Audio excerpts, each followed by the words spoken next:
আসসালামু আলাইকুম Bangla tutorial programme চ্যানেলে আপনাদের সবাইকে স্বাগতম। কথায় আছে দাঁত থাকতে দাঁতের মর্যাদা না বুঝলে বিপদ। মাঝরাতে আচমকা ঘুম ভেঙে গেল, প্রচণ্ড দাঁত ব্যথা।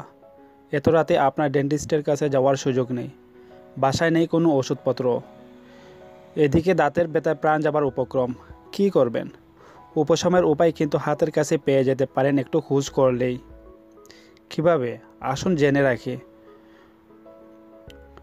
প্রথমেই হালকা করে ব্রাশ করে নিন, চাইলে ফ্লসও করতে পারেন। অনেক সময় দাঁতের ফাঁকে আটকে থাকা খাদ্যকণায় কারণ হতে পারে আপনার যন্ত্রণার, সেক্ষেত্রে উপকার পাবেন। এবার সুবিধা মতো অনুসরণ করুন নিচের পদ্ধতিগুলোর একটি।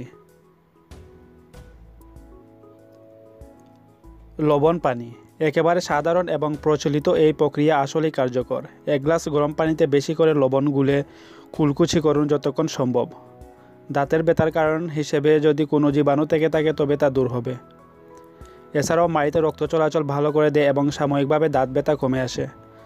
তবে এই লবণ পানি খেয়ে ফেলবেন না, কুলকুচি করে ফেলে দেবেন।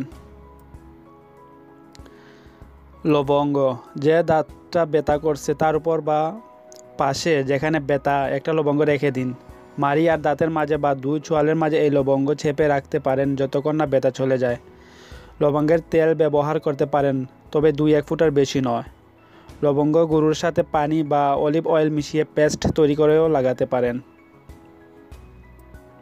আদা, এক টুকরো আদা কেটে নিন এবং যে দাঁতে ব্যথা করছে সে দাঁত দিয়ে চিবাতে থাকুন। যদি চিবাতে বেশি ব্যথা লাগে তাহলে অন্য পাশে দাঁত দিয়ে চিবিয়ে যে রস বা আদার পেস্ট তৈরি হবে সেটা ওই আক্রান্ত দাঁতের কাছে নিয়ে যান। জিহ্বা দিয়ে একটু চেপে রাখুন দাঁতের কাছে, কিছুক্ষণের মধ্যেই ব্যথা চলে যাবে। রসুন, একোয়া রসুন তেঁতু করে নিয়ে দাঁতের উপর লাগিয়ে রাখুন। রসুনের সাথে একটি লবণও মিশিয়ে লাগাতে পারেন। পেঁয়াজ, টাটকা এবং রসালো এক টুকরো পেঁয়াজ কেটে নিয়ে সেটা আক্রান্ত দাঁতের উপর চেপে রাখুন। পেঁয়াজের রসটা উপকারে আসবে। মরিচ, মরিচ, শুকনো মরিচের গুঁড়ো দিয়ে পেস্ট তৈরি করে দাঁতের উপরে দিতে পারেন। এক্ষেত্রে মরিচের ভেতরে থাকা উপাদান আপনার দাঁতের ওই ব্যথাটাকে অবশ করে দেবে। গোলমরিচের গুঁড়োও ব্যবহার করতে পারেন।